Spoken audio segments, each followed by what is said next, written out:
इस वीडियो में हम क्लास 8 न्यू लॉन्गमैन विस्तास का chapter 1 modern period in Indian history when where and how पढ़ने वाले हैं।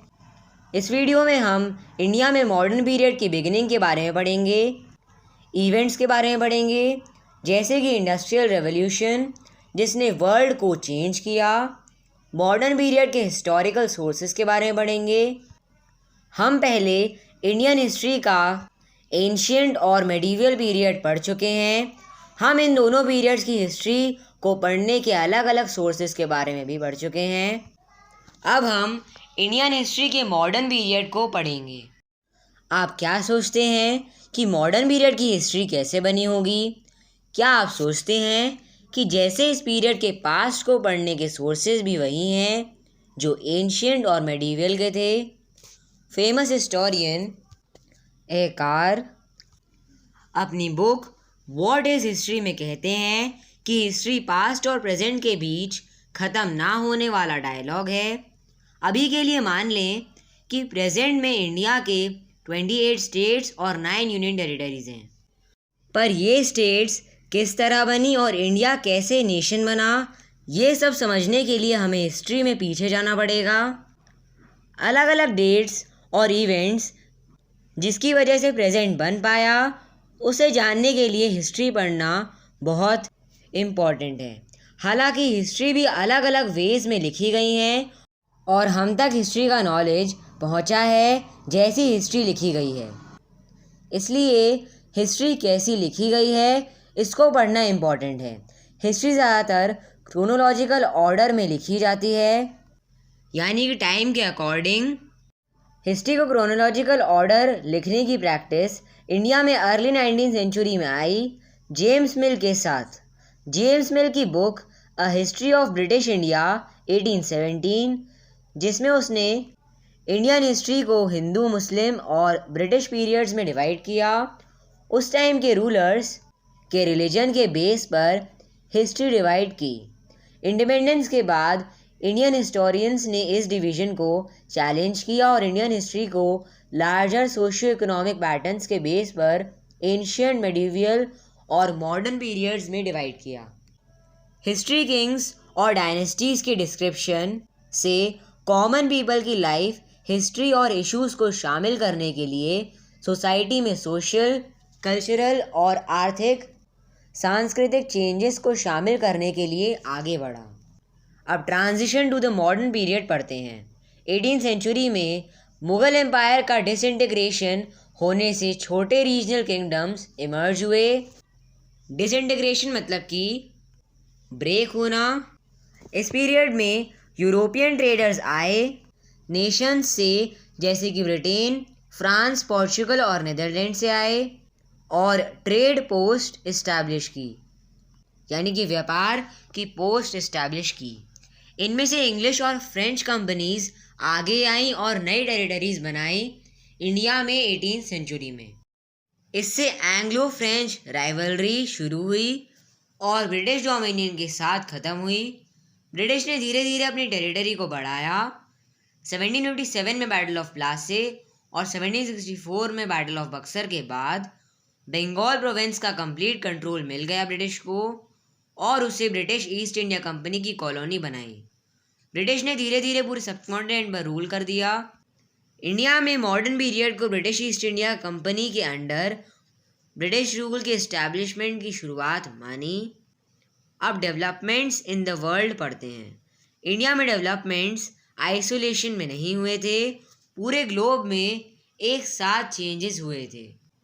18th सेंचुरी के समय इंग्लैंड में ग्रीन रेवोल्यूशन हुआ। सामान मशीन की हेल्प से फैक्ट्रीज में बनते थे। जैसे ही इंग्लैंड का इंडस्ट्रियल प्रोडक्शन बढ़ गया तो लोग फिनिश प्रोडक्ट्स के लिए एक्सपोर्ट मार्केट्स के लिए सोचने लगे। ऐसे मार्केट्स कॉलोनीज़ में मिल जाते थे, जैसे कि इंडिया में। यूरोप में 19th सेंचुरी में नेशनलिज्म की स्पिरिट बढ़ गई। इसे एक व्यक्ति की अपने देश के लिए प्यार और लॉयल्टी की फीलिंग के रूप में देखते थे। हालांकि पूरे वर्ल्ड में ऐसे चेंजेस हो रहे हैं, यानी कि हो रहे थे। इंग्लैंड ने सेंट्रलाइज्ड एडमिनिस्ट्रेशन के द्वारा इंडियन टेरिटरीज के ऊपर अपनी होल्ड बनाई। सेंट्रलाइज रूल का ब्रिटिश कॉन्सेप्ट इंडिया में पॉलिटिकल यूनिटी लाया और लेट 19th सेंचुरी में नेशनलिज्म की स्पिरिट फॉस्टर्ड हुई, यानी कि नेशनलिज्म की स्पिरिट को बढ़ावा मिला। अब sources for studying the history of the modern period पढ़ते हैं। मॉडर्न पीरियड के लिटरेरी और डॉक्यूमेंट्री सोर्सेज अर्लियर पीरियड से अलग करते हैं।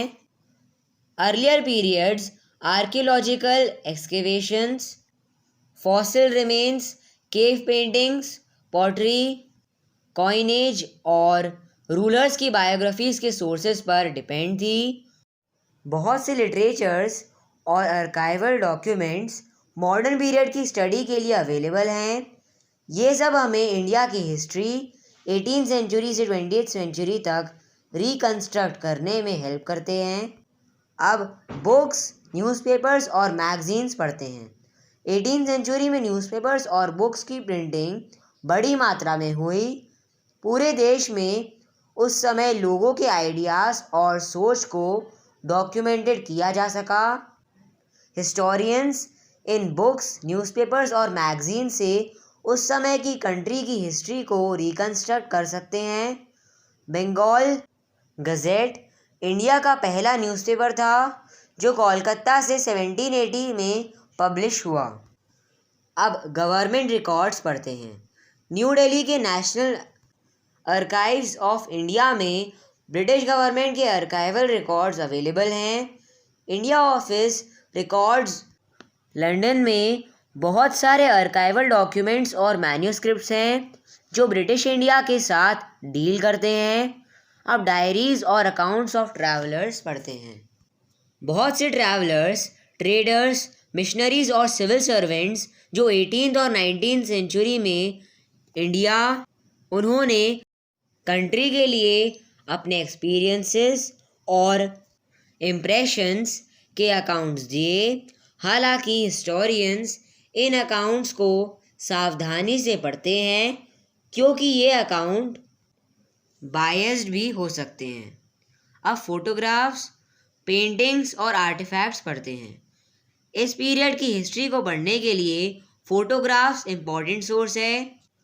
अर्ली 1800s में यूरोपियन फोटोग्राफर्स इंडिया आए और उन्होंने बिल्डिंग, लोगों और इंडिया के प्लेसेस की फ़ोटो अपने कैमरा में ली। बहुत सारी फ़ोटोग्राफ्स इस पीरियड की जिन्हें प्रिजर्व किया हुआ है और हिस्ट्री को रिकन्स्ट्रक्ट करने में सोर्स की तरह सर्व किया जाता है। कैमरास ने इम्पॉर्टेंट मोमेंट्स और इवेंट्स भी कैप्चर किए। गोल्डन टेम्पल मॉन्यूमेंट की फ़ोटोग्राफ्स भी हैं जिससे हम पता कर सकते हैं कि अब वह कितना चेंज हो गया है। फ़ोटोग्राफ्स के साथ ही पेंटिंग्स और आर्टिफैक्ट्स भी इंडिया में मॉडर्न पीरियड की हिस्ट्री पर ध्यान दिलाती है। उस पीरियड के लोगों की लाइफ के बारे में बताते हैं, जैसे कि सोशल, कल्चरल और इकोनॉमिक कंडीशन के बारे में बताते हैं। इन पीरियड्स के कुछ आर्टिफैक्ट्स जैसे कि arms, ammunition, furniture, vehicles museum में प्रिजर्व हैं। प्राइवेट कलेक्टर के द्वारा ये उस टाइम के ट्रेंड्स और टेक्नोलॉजी के बारे में बताते हैं। अब हिस्टोरिकल स्ट्रक्चर्स पढ़ते हैं।